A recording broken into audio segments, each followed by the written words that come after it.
আমাদের জীবনের গুরুত্বপূর্ণ যেসব বিষয় রয়েছে, সেই বিষয়গুলোর মধ্য থেকে অন্যতম একটি গুরুত্বপূর্ণ বিষয় হলো সম্পদ। জীবনের গুরুত্বপূর্ণ সময় এবং অধিকাংশ সময়টাই আমরা এই সম্পদের পিছনে ব্যয় করে থাকি, সম্পদের পিছনে খরচ করে থাকি।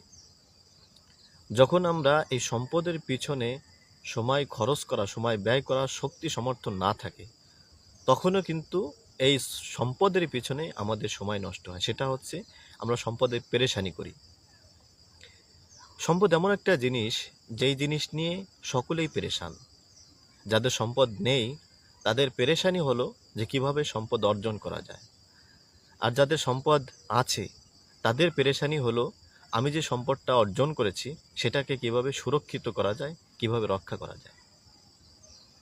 এই সম্পদ অর্জন করার আগে, এই সম্পদ জমা করার আগে সর্বাগ্যে যে বিষয়টা আমার মাথায় রাখতে হবে সেটা হলো সম্পদ আমার জন্য, আমি সম্পদের জন্য নয়। অর্থাৎ সম্পদ আমরা অর্জন করি আমি সুরক্ষিত থাকার জন্য, সম্পদ আমি অর্জন করি আমি নিজে সুখে শান্তিতে থাকার জন্য। কিন্তু চরম বাস্তবতা হলো বর্তমান সময় এসে এমন একটা পরিস্থিতি দাঁড়িয়েছে যে সম্পদ আমাকে সুরক্ষিত করে না, বরং সম্পদকে আমার সুরক্ষিত করতে টেনশন করতে হয়। যে সম্পদ এখন আমার বিপদের কারণ হয়ে দাঁড়িয়েছে। এই সম্পদের কারণেই মানুষের মাঝে হানাহানি হচ্ছে, সম্পদের কারণেই আত্মীয়তার মাঝে বিভেদের সৃষ্টি হচ্ছে, এই সম্পদের কারণেই আমার রাতের ঘুম নষ্ট হচ্ছে। সম্পদটা ছিল আমাকে সুরক্ষিত রাখার জন্য, কিন্তু সম্পদকে আমার সুরক্ষিত রাখতে আমার টেনশন করতে হচ্ছে। সবচেয়ে বড় কথা হলো আমি মুসলিম হিসেবে আমার একটা বিশ্বাস রয়েছে, সেটি হলো আমার জন্য নির্দিষ্ট একটা সময় রয়েছে, যেই নির্দিষ্ট সময়টা শেষ হওয়ার পরে আমাকে চলে যেতে হবে। নির্দিষ্ট সময় শেষ হওয়ার পরে আমাকে যে চলে যেতে হবে, কথাটি অনেক সহজ এবং ছোট্ট, কিন্তু কথাটির গভীরতা অনেক ব্যাপক। কারণ আমার যখন সময় শেষ হয়ে যাবে তখন আমার সম্পদ শেষ হয়ে যাবে, আমার যখন সময় শেষ হয়ে যাবে তখন আমার ঘরবাড়ি শেষ হয়ে যাবে, যখন আমার সময় শেষ হয়ে যাবে তখন আমার শিক্ষাগত যোগ্যতাও শেষ হয়ে যাবে। সর্বোপরি আমার দুনিয়ার কাইফিয়েতে আমার যত বিষয় আছে সব বিষয়গুলো শেষ হয়ে যাবে। আজ পর্যন্ত কোনো ব্যক্তি তার কবরে সম্পদ নিয়ে যেতে পারেনি। আজ পর্যন্ত কোনো ব্যক্তি তার কবরে তার সার্টিফিকেটের যোগ্যতা, তার সার্টিফিকেটের মাধ্যমে যে চাকরি নকরি করত, কিছুই নিয়ে যেতে পারেনি। কোনো ব্যক্তি কবরে তার বাড়িঘর নিয়ে যেতে পারেনি। তো আমার সম্পদ যেহেতু আমার কবরে যাবে না, তো আমাকে বুঝতে হবে সম্পদ আমি অর্জন করি শুধুমাত্র নিজের জন্য নয়, বরং এই সম্পদটা অর্জন করি আমার জন্য এবং আমার আশপাশে যারা আছে তাদের জন্য। কিন্তু এই সম্পদটার হিসাব নিকাশটা শুধুমাত্র আমার। দুনিয়ার মাঝেও এর হিসাব নিকাশটা যেমন আমার দিতে হয়, তেমনিভাবে পরকালেও এই সম্পদের হিসাবটা আমাকেই দিতে হবে। আমি যদি অন্যায়ভাবে কোনো সম্পদ অর্জন করে থাকি, তখন সরকারিভাবে আমাকে পাকড়াও করা হবে, আমার উপর চাপ প্রয়োগ হবে, আমাকে শাস্তি দেওয়া হবে। ঠিক তেমনি হবে আমার সম্পদের অর্জন যদি হালালভাবে না হয়, হারাম পন্থায় হয়, তাহলে আমাকে কিয়ামতের ময়দানে আল্লাহ তাআলার সামনে বিচারের সম্মুখীন হতে হবে। তেমনিভাবে আমার সম্পদ যদি ব্যয় করাটাও যদি অন্যায়ভাবে হয়, হালালভাবে না হয়, তাহলেও আমাকে বিচারের সম্মুখীন হতে হবে এবং আমাকে শাস্তি পেতে হবে। শুধুমাত্র আমি সম্পদটা আমি নিজে ব্যয় করেছি কিভাবে এই বিষয়ে জিজ্ঞাসা করা হবে তা নয়, বরং আমার এই সম্পদটা অন্য কারো মাধ্যমে অন্য কোনো খাতেও হালালভাবে ব্যয় হয়েছে কিনা সেটাও আমাকে জিজ্ঞাসা করা হবে।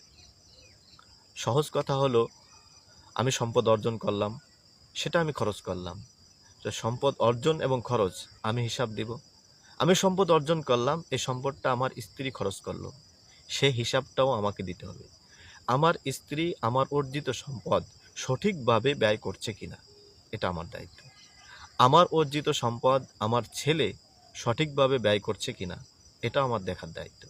আমার সম্পদ আমার মেয়ে সঠিকভাবে ব্যয় করছে কিনা, খরচ করছে কিনা সেটা আমাকে দেখতে হবে, এই বিষয়ে আমাকে জিজ্ঞাসা করা হবে। এজন্য সম্পদ অর্জন করার ক্ষেত্রে যেমন আমাকে সঠিক পন্থা অবলম্বন করতে হবে, ঠিক তেমনি হবে সম্পদ ব্যয় করার ক্ষেত্রেও আমাকে সঠিক পথ অবলম্বন করতে হবে। দুনিয়ার জীবন পরিচালনার জন্য আমাদের সম্পদের প্রয়োজন, আর এই সম্পদ হলো আমার অর্থকড়ি, টাকা পয়সা, ধন দৌলত। ঠিক তেমনিভাবে পরকালেও আমার চলার জন্য, সুন্দরভাবে চলার জন্য আমার সম্পদের প্রয়োজন, আর সেই সম্পদ হলো আমার নেক আমল। আর পরকালীন যে সম্পদ আছে সেই সম্পদের মাধ্যমে আমরা পরকালে দীর্ঘ সময় অবস্থান করব, দীর্ঘ সময় ভোগ করব। সুতরাং সে পরকালের সম্পদ অর্জনের পিছনে আমাকে অতটুক শ্রম ব্যয় করতে হবে, অতটুক মনোযোগী হতে হবে। দুনিয়ার সম্পদ অর্জন করতে গিয়ে আমার যেন পরকালীন সম্পদ অর্জন করার কথা ভুলে না যায়।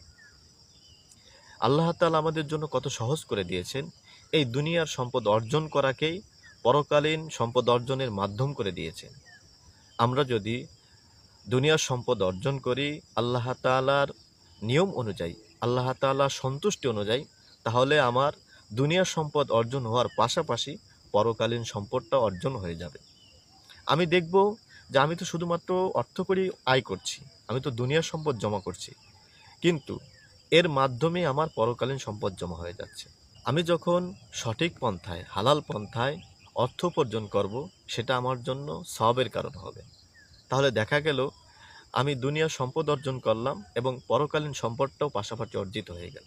ঠিক তেমনি হবে আমি যখন আমার সম্পদকে ব্যয় করব, ওই সম্পদটা যখন আমি সঠিকভাবে ব্যয় করব, আল্লাহ তাআলার নির্দেশ অনুযায়ী ব্যয় করব, নবীজি সাল্লাল্লাহু আলাইহি ওয়াসাল্লামের তরিকা অনুযায়ী ব্যয় করব, তখন দুনিয়ার সম্পদ ব্যয় করাটাও হবে, আমার পরকালীন সম্পদটা অর্জন হবে।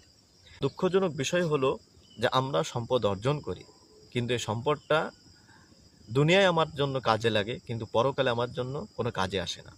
কারণ হলো আমরা এই সম্পদ অর্জনের ক্ষেত্রে আল্লাহ তাআলার নিয়মকে তোয়াক্কা করি না, রাসূল সাল্লাল্লাহু আলাইহি ওয়াসাল্লামের আদর্শকে ফলো করি না, যার কারণে আমরা দুনিয়াতেও আমরা ক্ষতিগ্রস্ত, পরকালে আমরা ক্ষতিগ্রস্ত হব। সম্পদ আমার, আমি সম্পদটা অর্জন করেছি, কিন্তু ভোগ শুধুমাত্র আমার নয়। ভোগ আমার স্ত্রী আছে, এই সম্পদের ভোগ আমার ছেলে সন্তানে আছে, এই ভোগ আমার পিতামাতার আছে, এর ভোগ আমার আত্মীয় স্বজনে আছে। কিন্তু এই সম্পদ অর্জন করার কারণে যদি আমি কোনো ভুল পন্থা অবলম্বন করি, আল্লাহকে অসন্তুষ্ট করি, তাহলে যে এর শাস্তিটা আসবে এটা কিন্তু আমাকে একাই ভোগ করতে হবে। সম্পদ অর্জন করলাম আমি, ভোগ করলো সবাই, কিন্তু এর শাস্তি শুধুমাত্র আমার একাকেই নিতে হবে। এজন্য সম্পদ অর্জন করার ক্ষেত্রে আমাকে খেয়াল করতে হবে যে আমার সম্পদ অর্জন অল্প হোক, কিন্তু আল্লাহ তাআলার সন্তুষ্টি মোতাবেক হোক। আমার অনেক সম্পদ অর্জন হলো, কিন্তু আমার এই সম্পদ অর্জনে আল্লাহ তাআলা অসন্তুষ্ট হলেন, রাসূল সাল্লাল্লাহু আলাইহি ওয়াসাল্লামের আদর্শের খিলাফ হলো, তাহলে এই সম্পদ আমার দুনিয়াও বিপদের কারণ হবে, পরকালে তো অবশ্যই বিপদের কারণ হবে। পৃথিবীতে অনেক মানুষ এসেছে যারা আমার মতোই সম্পদের পিছনে ছুটেছে, কিন্তু কোনো ব্যক্তি সামান্য পরিমাণ সম্পদ নিয়ে কবরে যেতে পারেনি। আমাকে এটা মনে রাখতে হবে, আমিও আমার সম্পদ নিয়ে কবরে যেতে পারবো না। তবে আমি যদি আমার সম্পদকে সঠিকভাবে খরচ করি, সঠিক পথে ব্যয় করি, তাহলে এই সম্পদের ব্যয় করার যে নেকি, এর যে ফলাফল, এর যে পুণ্য, এটা আমি সাথে নিয়ে যেতে পারবো। এজন্য সম্পদ অর্জন করার পরে আমার সম্পদটা যেন আমি ন্যাক পথে, আল্লাহ তাআলা সন্তুষ্টির পথে, নবীজি সাল্লাল্লাহু আলাইহি ওয়াসাল্লামের আদর্শের অনুযায়ী আমি ব্যয় করতে পারি, এটা আমাকে সর্বদা খেয়াল করতে হবে। আমি যদি সঠিকভাবে উপার্জন না করি, সঠিক পথে ব্যয় না করি, আমাকে এর জন্য শাস্তি পেতে হবে। আমি সম্পদ অর্জন করলাম, কিন্তু এই সম্পদটা আমার বিপদের কারণ হলো, এর চেয়ে দুঃখজনক বিষয় আর কিছুই হতে পারে না। এজন্য সম্পদ অর্জন করার ক্ষেত্রে আমার সঠিক পন্থা অবলম্বন করতে হবে, সম্পদ ব্যয় করার ক্ষেত্রেও আমাকে সঠিক পথ অবলম্বন করতে হবে। আল্লাহ তাআলা আমাদেরকে এই বিষয়টি বোঝার এবং আমল করার তৌফিক দান করুক।